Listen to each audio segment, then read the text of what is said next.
Pengacara Kang Emil, Kang Ridwan Kamil, ada Bang Muslim Butar-Butar akan menyampaikan seperti apa perkembangan terakhirnya. Untuk tempat dan waktu saya persilakan kepada Bang Muslim.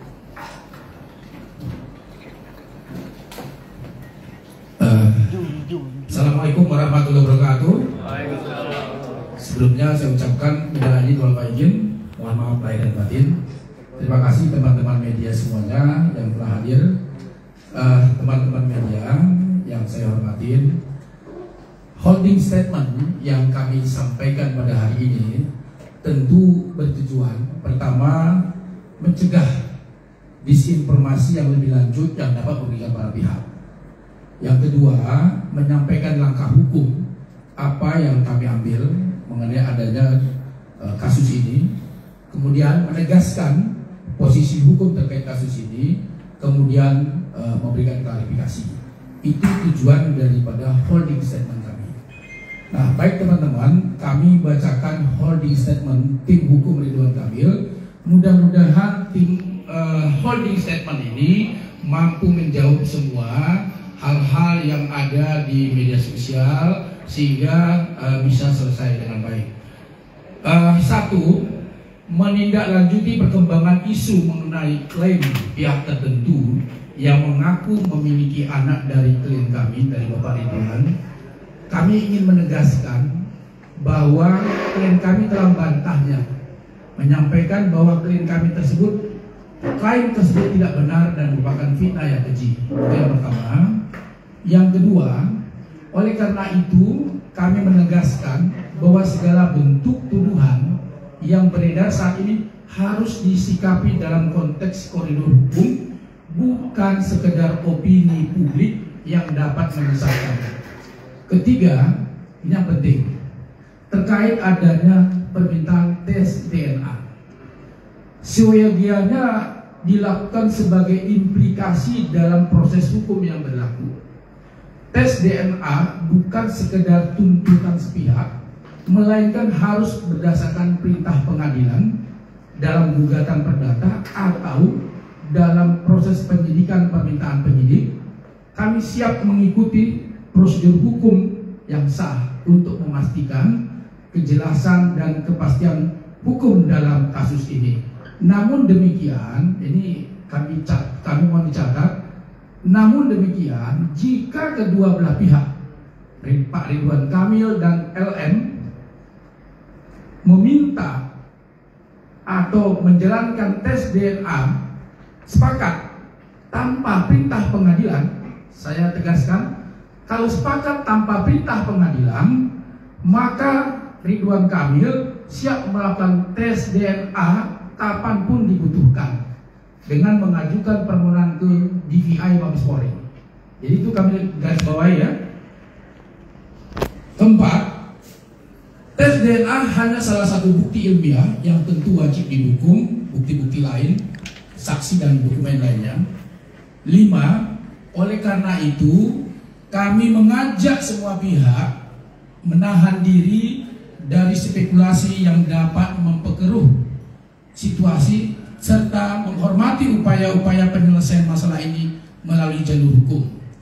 6, kami selaku kuasa hukum telah menyampaikan tanpa mengurangi rasa hormat agar pihak yang mengklaim isu dimaksud untuk menyampaikan bukti-bukti autentik tersebut, karena negara kita ini negara hukum, menjadi sangat terhormat apabila pihak-pihak dapat bertindak secara adil dan bermartabat melalui upaya hukum. Ketujuh, kami kuasa hukum sangat menghormati klaim apapun dari yang ditujukan oleh pihak LM kepada klien kami. Namun sekali lagi kami tegaskan harus dengan cara-cara yang bermartabat melalui sarana hukum, proses hukum, bukan lewat penggiringan-penggiringan opini. Kedelapan, klien kami memiliki hak upaya hukum terhadap pihak manapun yang telah merugikan klien kami dengan penyebaran isu yang tidak benar dan fitnah. Kami percaya semua menghormati hukum. Kesembilan, kami sangat menyadari klien kami maupun pihak yang mengajukan klaim tidak mendasar kepada klien kami dan sudah seharusnya semua menghormati proses hukum dan putusan pengadilan nantinya. Terakhir, 10, Pak Ridwan Kamil berharap proses hukum maupun nantinya secara mandiri, kalau kedua belah pihak sepakat, akan mengakhiri semua konflik atau polemik yang ada dan menjadi upaya terakhir yang adil dan martabat dan memberikan kepastian hukum bagi semua pihak. Itu holding statement kami yang kami sampaikan pada hari ini. Mudah-mudahan media bisa paham apa yang kami sampaikan dan bisa menjawab semua yang semua berita-berita yang ada di media sosial. Saya kira itu yang statement yang kami bisa sampaikan. Mudah-mudahan bisa terjawab dan kemudian kita bisa sesi tanya jawab. Kami persilakan. Oke, kita akan buka sesi pertanyaan. Untuk sesi pertama kita buka 3 pertanyaan dulu. Tolong teman-teman sebutkan nama dan medianya ya. Ini yang boleh. Langsung aja Bang. Abid dari Kumparan Bang. Kumparan, Abid ya? Abid dari Kumparan. Bang, jadi tadi kan diomongin soal upaya-upaya hukum, tapi nggak dijelasin apakah ini udah dari RK-nya sendiri ada upaya hukumnya tuh apa gitu? Apakah melaporkan ke polisi atas pencemaran nama baik atau gimana gitu? Udah ada belum sih? Kalau emang belum, kenapa enggak Bang? Apakah emang ada hubungan antara Pak RK dengan wanita ini gitu? Terus saya mau nanya juga ini soal responnya Ibu Atalia itu setelah mengetahui ini, ada nggak sih Bang kayak respon-respon yang diberikan oleh Ibu Atalia? Dan juga terakhir mungkin Bang soal adanya biaya pendidikan yang diberikan RK kepada wanita ini, itu kenapa memberikan biaya pendidikan Bang? Emang apakah wanita ini berhak mendapatkannya gitu atau gimana? Itu aja sih Bang. Oke, langsung jawab aja. Baik, mengenai tadi pertanyaan apakah ada hubungan RK dengan LM, Pak RK sudah menjawab dan sudah membantah secara tegas. Jadi saya tidak perlu ulang lagi Pak, karena beliau sudah bantahnya. Kemudian mengenai hubungan Bapak dengan Bu Atalia, sampai saat ini hubungannya baik-baik saja. Kedua belah pihak, ibu maupun bapak, menjalani rumah tangga dengan baik, dengan harmonis. Ibu Atalia menghormati proses hukum yang ada, kemudian memberikan support kepada bapak. Jadi kalau ada polemik-polemik yang di luar, yang berasumsi spekulatif, tolong supaya itu tidak disampaikan. Kenapa? Karena bapak dengan ibu sampai saat ini menjalani proses ini dengan baik, dengan tenang, karena ini adalah ujian. Tidak ada rumah tangga yang tidak ujian. Saya, teman-teman semuanya pasti punya ujian, punya masalah dalam rumah tangga. Tinggal masalahnya itu berat atau kecil. Nah, ini kemungkinan ini besar masalahnya. Nah, tinggal ujian ini dihadapi dengan tenang dan ibu dan bapak menghadapinya dengan tenang. Kira-kira begitu jawabannya. Jadi Bu Atalia juga nggak percaya dengan tuduhan ini, Pak? Sampai saat ini Ibu Atalia tidak percaya dengan tuduhan ini. Saya kira gitu. So, biaya pendidikan Bang? Biaya pendidikan Bang? Gimana? Itu tidak ada. Ya. Jadi saya komentar tidak ada ya. Oke, jadi artinya membantah kalau Pak RK belum memberikan. Tidak ada. Nah Pak, kalau emang nggak ada hubungan itu, kenapa nggak lapor polisi Pak? Pencemaran nama baik. Pencemaran nama baik itu akan kita lakukan secepatnya dan itu sedang kita proses. Jadi kami kan sudah sampaikan tadi ada upaya hukum yang akan kami lakukan dan upaya ini sedang proses yang mudah-mudahan secepatnya akan kami lakukan. Bang, izin Bang. Ya, Fikri dari Hotkis Indonesia.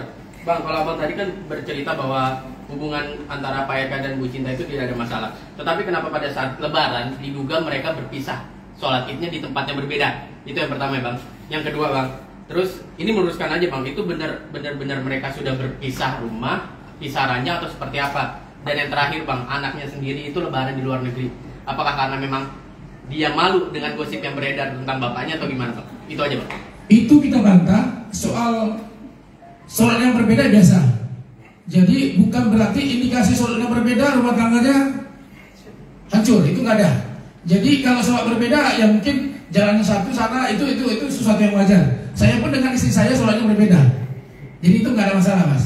Jadi indikasinya bukan karena sholatnya berbeda maka rumah tangganya bermasalah. Itu sama sekali tidak benar. Termasuk dengan anak juga tidak seperti itu. Ya, ada lagi pertanyaan?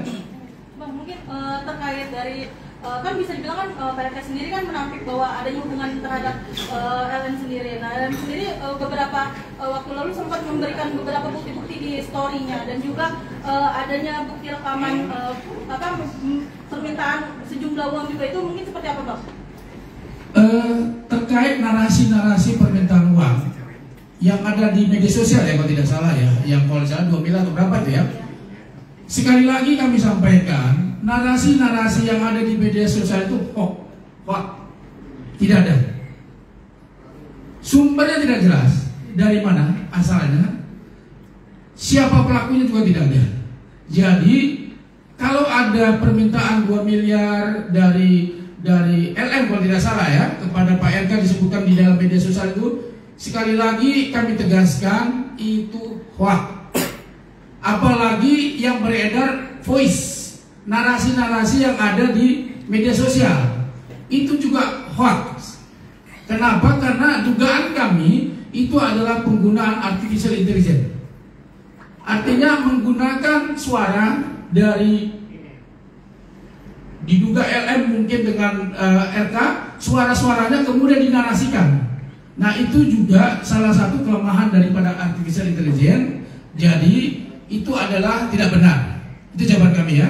Masih. Terkait bukti-buktinya Pak yang selama ini bisa dibilang tuh di-upload dari pihak LN sendiri gimana nih Pak? Semua bukti-bukti yang disampaikan oleh LN semuanya